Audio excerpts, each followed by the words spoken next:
Welcome to Valley Newsline for the week of December 3rd, 2006. Hello, I'm your host, Ron Whitlock. On this program during the last year or so, we have talked to you many times about the urgent need in greater South Texas for nurses, for physicians, for pharmacists, and others so desperately needed to help the healthcare infrastructure get up to the 21st century, as it were. This telecast coming to you now, being recorded now, at the University of Texas Pan American in Edinburgh, the home of a brand new University of Texas Pan American, Edinburgh/Austin, in Tide, working between the Rio Grande Valley's campus and the main campus at the state capitol in Austin for a cooperative pharmacy program. On this program, we're going to bring you the entire faculty of this embryonic pharmacy program being housed at the RAC, Regional Academic Health Center in Edinburgh, as part of the University of Texas Health Science Center in San Antonio. Dr. Amy Swartz will be on the program. She's sitting just to my side. She's the assistant dean. Sitting over to my right, we have Dr. Patricia Canales-Gonzalez. Welcome to the program. And also on the program, Dr. Isidro Ramirez of Zapata, a native-born, native-raised South Texan on the program, who is now a doctor of pharmacy and is part of the member of the faculty here at UTPA in Edinburgh. Now, on the program, first person we're going to talk to is Dr. Amy Swartz. Now, Dr. Swartz, you're the assistant dean of this very embryonic startup of a hoped-for pharmacy school, full-fledged, going down the road. Is that the hopes for where you will end up here at this campus in Edinburgh? Well, not exactly. At this point in time, may not. Not at this point in time. Basically, we're a cooperative program. We've actually been in existence for a couple years. We had our first students graduate this past May, and the actual goal of the program is really to encourage students in the Valley to pursue careers in pharmacy, matriculate to Austin for a few years to get educational training up there, and then come back to the Valley, finish their training down here, and then hopefully reside and practice in the Valley. And so at this point in time, really we are, our cooperative nature is steadfast. So no immediate plans at present to have a pharmacy school proper down here. Yeah. So it's the desperate need that the main campus in Austin and the leadership here at the Edinburgh campus has seen as it relates to the need for pharmacists, told you and told the others that this really needed to be done in cooperation, not necessarily in competition, with the new Emerald Health Pharmacy School at the A&M campus in Kingsville. Oh, absolutely.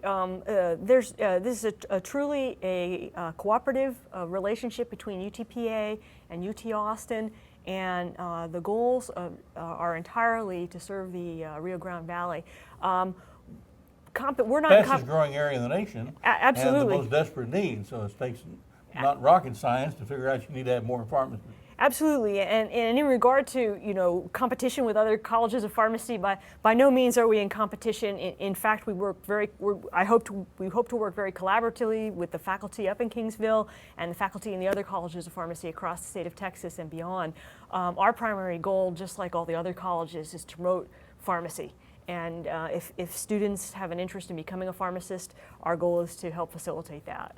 Now, the main reason you need to be concerned as a viewer to this program as to whether or not there are an adequate number of pharmacists here in greater South Texas along the U.S.-Mexico border in particular is the fact that it wasn't too many years ago, it only took one pharmacist to monitor, let's say, 1,500 particular drugs that could be administered to you, a member of your family, or a neighbor when they went to the hospital. Well, now there are 6,500 drugs that require an on-site pharmacist to work in cooperation with your physician if you go to the hospital, and those drugs cannot be administered to you for your treatment.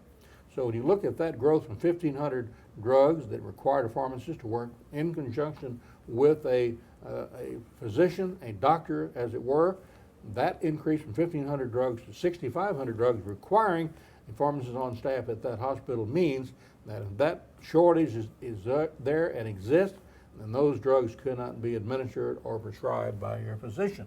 And that's part of the reason and rationale behind needing to train more pharmacists here in the Rio Grande Valley. Absolutely. There's a variety of reasons.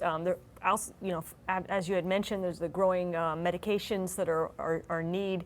It's hard for the physicians and nurse practitioners and physician assistants, all the healthcare providers, to keep track of the different medications. And pharmacists, as the medication experts, are there to help support a lot of these practitioners.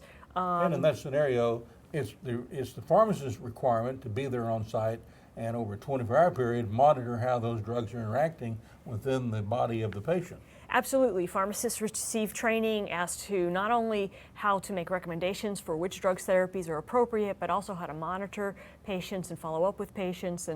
And as new drug therapies may become necessary, to make those recommendations as well. So it's a full circle part of the healthcare team.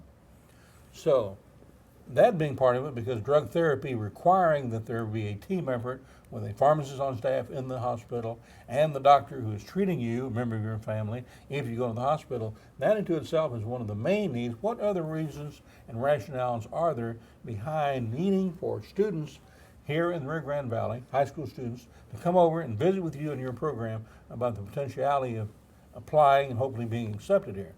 There's a lot of opportunities for pharmacists across the country. Income-wise? Well, income is an opportunity as well, but community pharmacy practice is growing, where there'll be a lot of activities, interactions with patients, which is very satisfying career opportunity. Hospital pharmacy, long-term care. There's a lot of opportunities in the pharmacy industry. They could work for the federal government and the state government. So there's a lot of career opportunities for pharmacists. So whatever you get into initially, there's room to grow as your interests grow. Financially, yes, it is a very satisfying career. The salaries are very competitive, in line with other health practitioners. And so an individual would be very much able to support themselves once they graduate from college. So it is very satisfying in that regard as well. Let's say that there is a student watching the program, or a parent or a grandparent watching the program, and they're thinking, gee, I'm wondering if a member of my family or a neighbor's child may be one who may be interested and may be the kind of individual who would make a great pharmacist. How can they have the light bulb go off in their mind and say, I bet little Susie or Johnny or whatever would make a great pharmacist? Do they have to necessarily fit a criteria, good in math, good in science, something like that? Or have an interest area over and above just their basic skill levels that tells them, I think this student would make a great pharmacist? I think having an interest in the math and the sciences, both biology and chemistry, is a great starting point. Having good communication skills is also a necessity, because in nowadays and age, you're going to be interacting with patients and other healthcare providers, and you need to be able to communicate very clearly on all regards. So I think that's something that's key. So you got to come out of your shyness. If you're a shy person, you got to get beyond that. I also think that what's a wonderful opportunity is go ahead and shadow a pharmacist, whether it be hospital or community practice. There's not a pharmacist that I've ever interacted with that wouldn't be willing to have a student go out and follow them for a day and get a feel as to whether or not they would enjoy that profession. Maybe volunteer a few days a week, or maybe decide to pursue become a pharmacy technician maybe, and get a position in a pharmacy and get a feel for whether or not it's a career for them. But there's a lot of opportunities. I would definitely suggest doing your homework before you apply. It's a 6-year program, so you got to know that it's what you want before you get started. 6 years before you're able to go out and really do the total aspects and rationale of being a pharmacist. Absolutely, yes. Yes. Those 6 years are laid out high. Explain to the audience how it's laid out. Absolutely. For most pharmacy programs, Starting here in Edinburgh. Starting here in Edinburgh, the first 2 years are prerequisites. So just like pre-medicine, pre-dental, pre-veterinary, there's certain coursework that every student needs to take. Biology, chemistry, math, some of the arts and sciences. And that would all happen 2 years here at the Edinburgh campus. Absolutely. Then the student would go away for 2 years to UT Austin. Yes, the students in our program, or students who would apply to UT Austin proper, there is an application process. Yeah, but if they accepted, they would be 2 years here. Yep. Then Pre-pharmacy. Pre-pharmacy. Then they would go to the actual pharmacy training would begin at the Austin campus. Absolutely. And then they would come back here for the final 2 years? 2 years. Yes, the first 2 years in Austin cover some of the introductory pharmacy courses, pharmacology, medicinal chemistry, some pharmacy administration, basic communication skills, and things like that. The final 2 years, which are a little bit more hardcore pharmacotherapeutics and the upper level drug information, are taught via teleconference down here. That final year is all rotations. Wow. So it's a good 6 years. Next up, Dr. Patricia Canales Gonzalez. Welcome to Valley Newsline. Thank you. Native of Mercedes. So right. you graduated from Mercedes High School? Mercedes High School, What year? 1988. And now a member of the faculty here for the UTPA Cooperative Pharmacy Program in conjunction with the UTPA campus here in Edinburgh and the main campus of the University of Texas in Austin. When did you decide you wanted to become a pharmacist, Patricia? Oh, I was about 4 years old, and my father was a pharmacist who also owned his own pharmacy In Mercedes. In Mercedes. Name of it? Mercedes Superdrug. Still there? The sign still exists, but Sign's he's still moved there. on. And Grew up in a drugstore. yes, I pretty much grew up there. Now, growing up in San Juan, if we had a bump or a bruise or a cut or something that happened to us on the farm, it was nothing unusual for myself to take a member of my family into Martin Drug there in San Juan, and Mrs. Martin or Mr. Martin would just take us in the back and fix us up, and we'd leave as if they were a doctor. Did you have that same experience in your father's drugstore in Mercedes? In the pharmacy that I grew up in, yes. That has changed a little bit in that I think the types of scenarios that are presenting to the pharmacy, I think, are even more complex.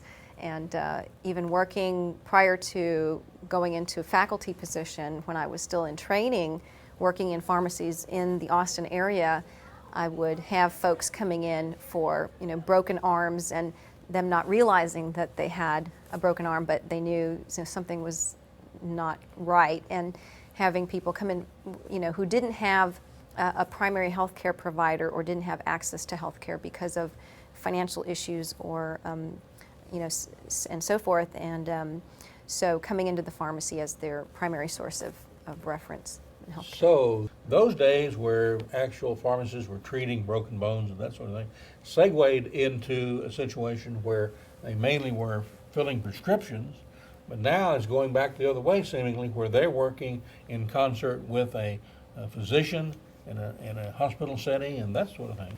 Now, Valley Newsline has concentrated a good considerable amount of its coverage in programs done at the Irma Rangel School of Pharmacy and Texas A&M at Kingsville site, right next door to Javelina Stadium. And so therefore we have brought you up to speed, so to speak, as it relates to how desperately South Texas needs pharmacists. And this is an embryonic program starting up here in Edinburgh, the Edinburgh campus. Been going on for a couple of years. It's had a couple of classes already. And you're a member of the faculty. Give us some sort of historical perspective, Patricia, as it relates to this program. Certainly. This program has, at least the concept of it, was first formed about a decade ago, maybe even before that, maybe 12, 15 years ago, when folks that had some legislative input were able to make some changes and influence the initiation of such a program here at UT Pan Am. And the actual Who were the legislators that were carrying the ball at that time? Do you recall? Well, I don't recall. From the standpoint of the College of Pharmacy, we had the former dean, Dean DeLucio, and Dr. Cliff Littlefield, who is still at the university, who were first involved and were part of the initial talks for the Regional Academic Health Center in Harlingen. And so even at that point, and that's at that point was when they said, wouldn't it make sense to have a pharmacy program here along with the medical program? And that was many years before there were actual funds to begin the startup of the program. And then So since the college then, administration basically found funding within its operations, general operating funds, to go ahead and get something going.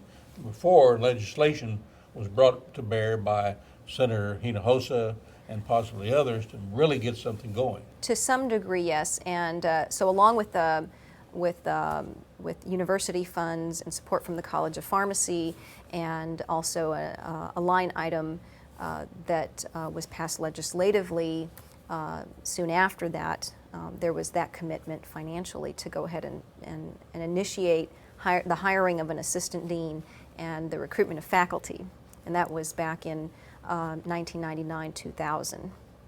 How desperate is the pharmacist shortage here in Greater South Texas along the border here in the Rio Grande Valley? Well, to give you an example of the shortage from a more global perspective here in the region, I have spoken to directors of some of the retail stores, retail pharmacies here in the valley, and that come and try to recruit some of our graduates here from the Scholars Program or from the Cooperative Program. And while they may be able to hire 2 or 3 of our graduates to fill their current stores, meanwhile they're building 5 or 6 more retail stores across the valley. And that example can be applied to pretty much any of the retail pharmacies you see now. It's getting worse because of the number of pharmacies that are being going up here in the valley. Region, the fastest Yes, growing area in the state. precisely, and they're all trying to recruit from the same pool of pharmacists that are here locally that are already working here. And currently, we've only graduated 3 to 5 graduates every a year. And so once we get a class of 12 to 15, they'll have more to choose from.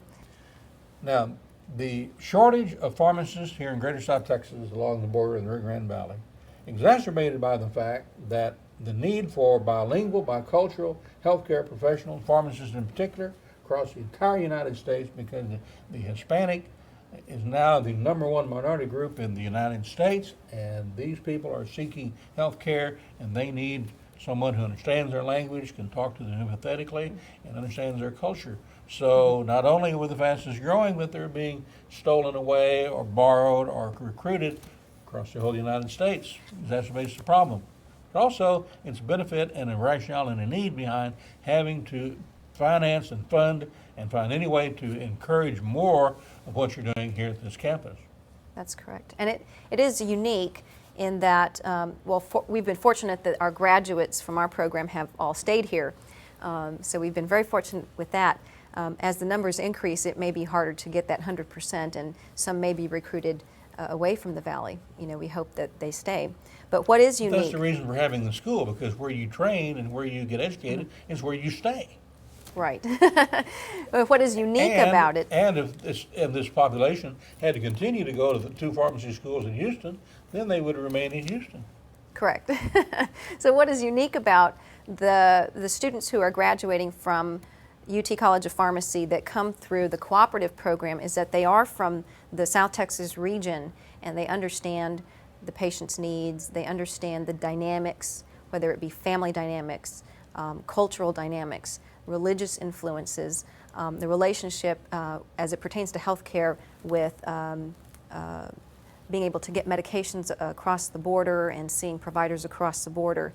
And the folks that come from this area are privy to that lifestyle and can engage the patients and include that information in their health care so that it's a holistic approach as opposed to someone who may not include that information in their approach to health care.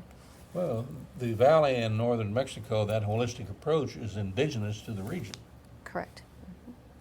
And you've got to understand that these herbs are medicinal and they work in conjunction with whatever you're prescribing, and the pharmacist must know that. It's important, and often it's the pharmacist that, it's often the case that the pharmacist is the only provider that may have that information. And monitor it. Mm-hmm. And tell the patient whether or not they're getting into trouble or could potentially get into trouble. Could potentially get into trouble, yes. And that seemed like a proper segue to go next to Dr. Isidro Ramirez. So, Dr. Ramirez, welcome to the program. Thank you, sir. One of the 3 faculty members here of the UTPA Cooperative Pharmacy Program working in cooperation with the main campus in Austin. Are you also working in the field as a pharmacist, or are you full-time as a member of the faculty? I'm a full-time member of the faculty, but part of my responsibilities is to have a clinical practice site so that I can take students on rotation. So currently I practice at Mission Regional Medical Center, Mission, Texas, and I practice as the clinical pharmacist there, and I take students on rotations. Since one of the things you're trying to accomplish by appearing on Valley Newsline is the fact that hopefully there are parents, grandparents, high school students watching this program and who may themselves be contemplating, hey, this is something I might like to do.